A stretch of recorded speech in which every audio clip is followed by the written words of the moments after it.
And welcome back to another episode of Casey Campbell's Videocast. Of course, I'm Casey Campbell from Great Lakes Post, and joining me right now is Jerry Jordan from kickingthetires.net. He covers NASCAR, and if you didn't know, NASCAR had a big announcement today. They are back. Yeah, we're back May 17th at Darlington. It's going to be, I believe, a 3:30 start time for the race is what we're hearing.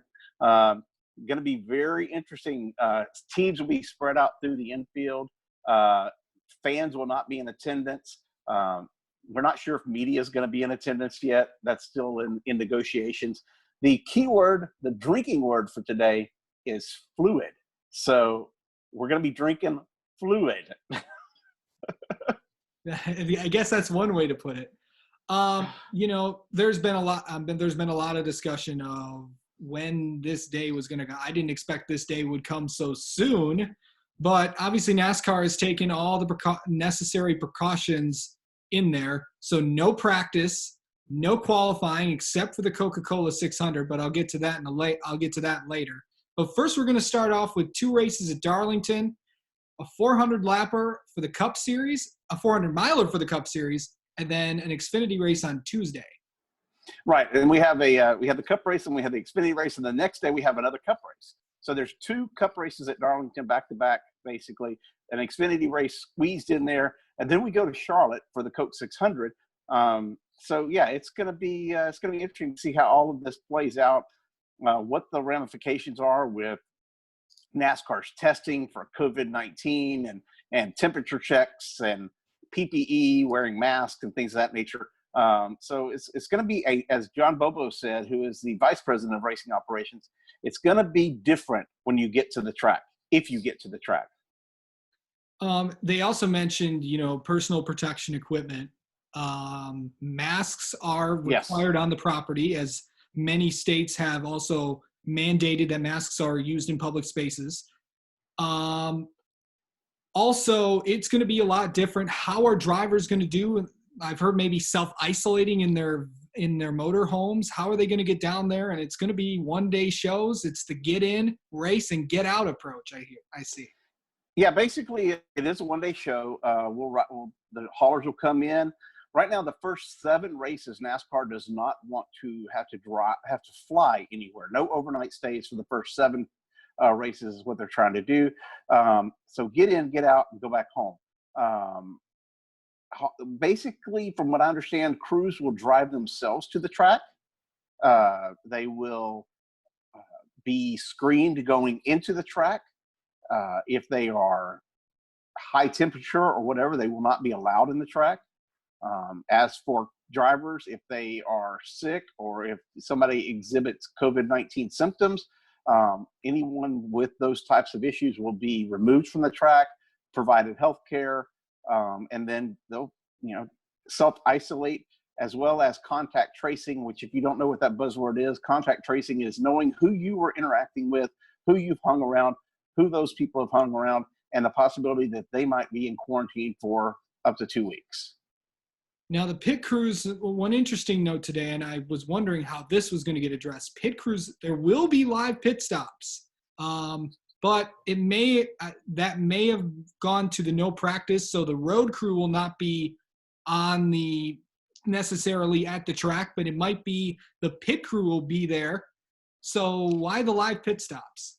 Well, because they wanted to keep the racing as legit as they could. For one, the teams wanted live pit stops because that's part of the competition. We're a team sport. It's not just a driver in a car. We tried, the pit stops with, dead pit stops or yellow flag pit stops or whatever they're called years ago in the truck series when it first started. And they weren't too popular. I mean, live pit stops shows you action on the track with the pit crews. And they can do this by basically keeping so pit crews are specialized. Let me explain that. These guys, they practice, they do this stuff, and they're not shop guys. They don't work on the cars per se. So the pit crews, a lot of times they'll fly in for the race day, and then they'll fly out as soon as it's over. The shop guys and the guys that travel with the team to the race, they're mechanics and things like that. Well, they're going to be back at the shop.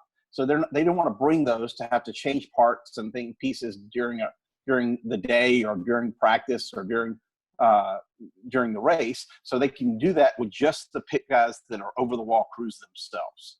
That's why the roster is limited to 16 maximum people per team at the track, and that's less than what we normally have.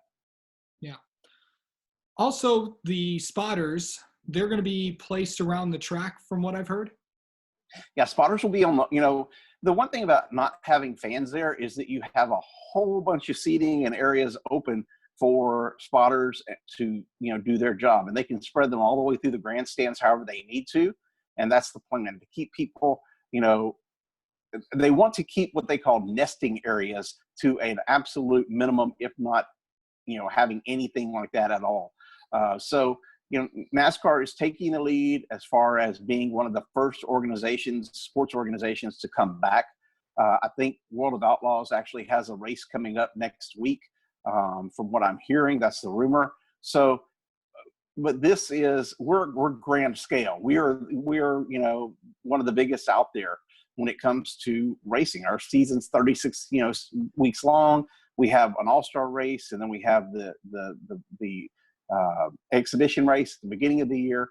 So we're the biggest and the longest sporting series, in America right now. So ever, but that's why they want to do this. They want to get their 36 races in. They want to do it as genuinely as they can, and I applaud them for that. Where I don't applaud them is when it comes to limitations on unbiased media covering and documenting the action at the track and what goes on around the track or with teams or with the COVID-19 virus. We have to have an unbiased media there to do that, and hopefully they will see that and work through it and make it so that we don't have any issues where they don't allow some media, legitimate media, at the track to do their jobs. I know you're part of the sport, along with several others that cover the sport regularly. Yes. What about local media that are there because the race is in town, TV stations, and what a broadcast could look like? It looks like Fox is going to carry these races. Did they say really anything about what the broadcast might look like? Well, the broadcast crew will do what they need to do for their people. These races are, as Steve Phelps said in the press conference, they're designed for broadcast. That they're doing it around broadcast rather than fan base. So they don't need to make the same concessions, so to speak, as if they would if fans were there. But with having broadcast and Fox at the track doing the races, you'll see probably video provided to different people that you wouldn't normally see in the past. But we always get a media kit. You can go on to the media area that we have for NASCAR and get some of those things anyway. As far as locals, like I said, I know they're working through this, so I don't want to speak out of turn, but I can tell you there will be local people in some fashion that have to get action for that community. I'm on the national traveling. It's called core media in the sport, and I'm on the national core media. So is Kelly Crandall with Racer.com and Jim Utter with Motorsport.com. Chris Knight with Catch Fence. Same with Bob Pockris and everybody else that is out there that travel each week like we do. So we want to be there. We're going to do everything we can to be there. Just understand that everybody has to be safe, and as disheartening as it will be if we aren't on that list, we'll do the best we can. Also, you were talking about some of the precautions being taken.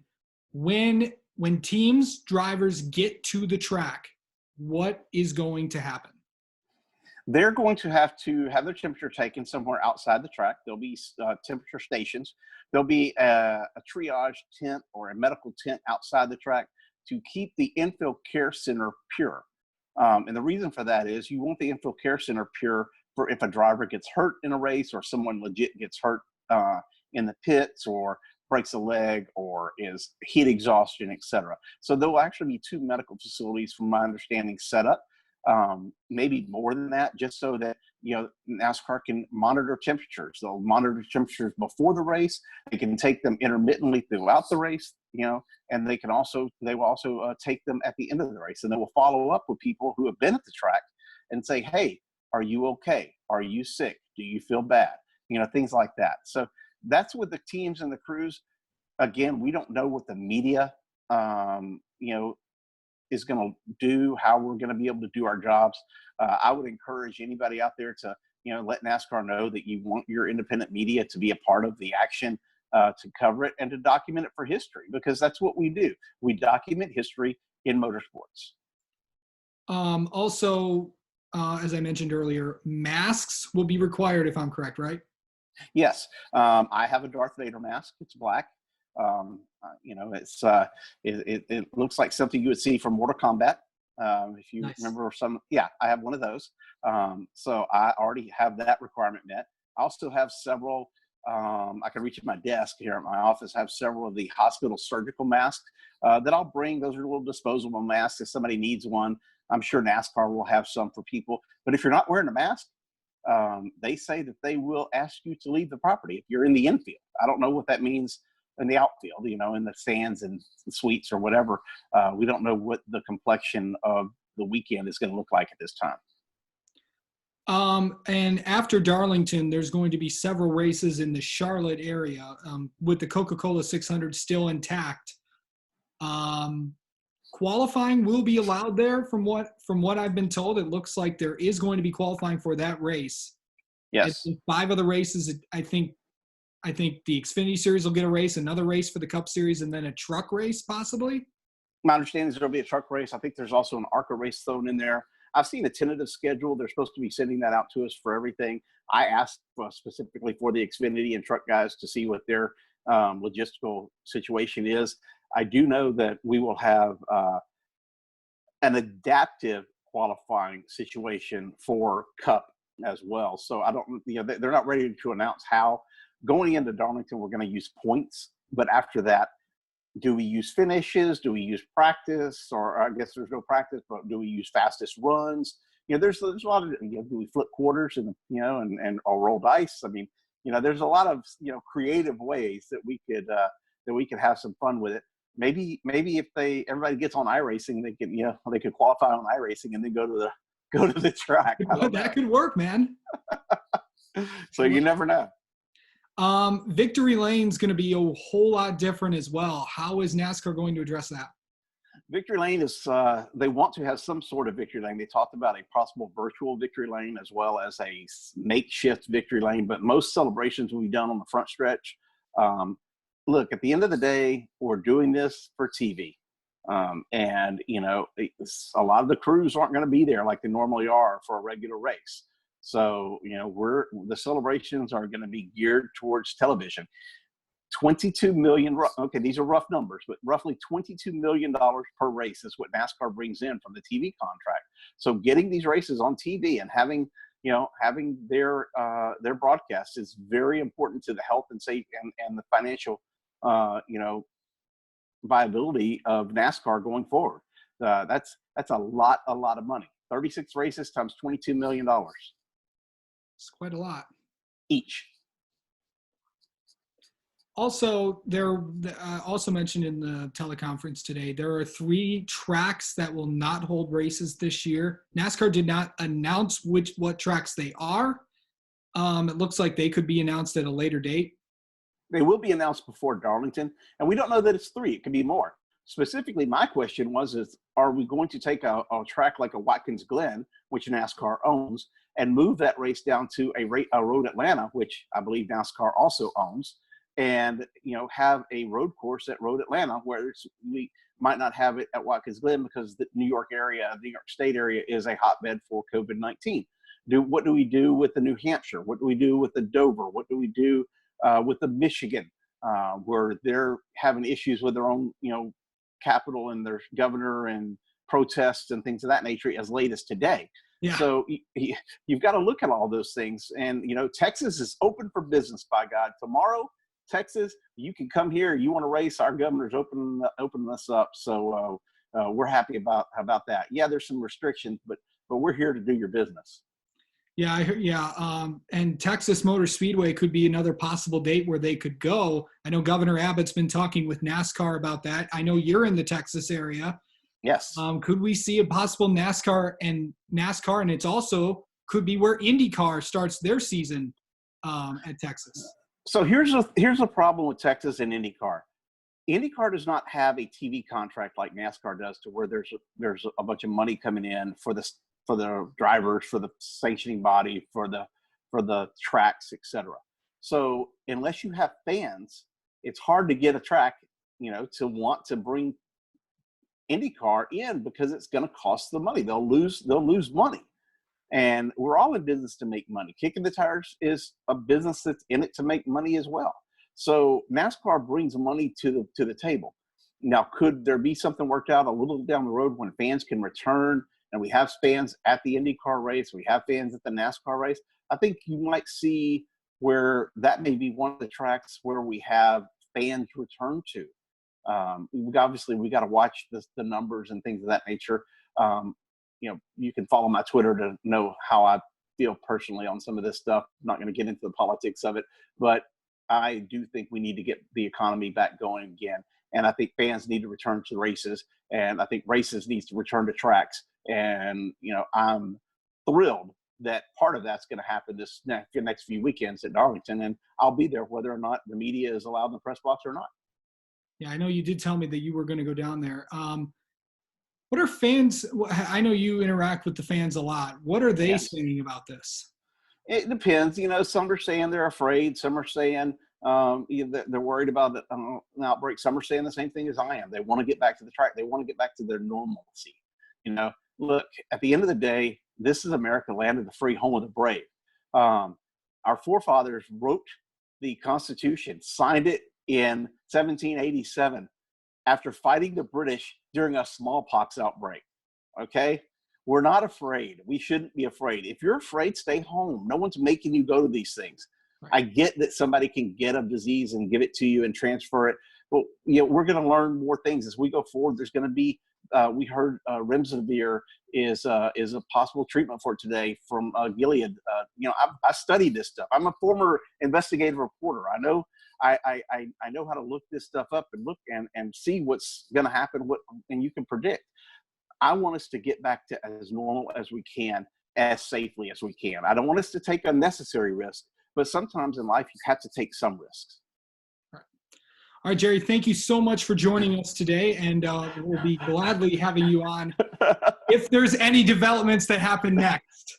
I wasn't going to go political with you, but you kind of pushed me there. I appreciate you having me on, but seriously, I want us to get back to the track. I want everybody to be safe, and I pray that everyone out there is safe. And for those who have been affected, get well soon and come see us and keep in touch with us and let us know what's going on in the racing world around you. All right. Thank you so much, Jerry. Thank you.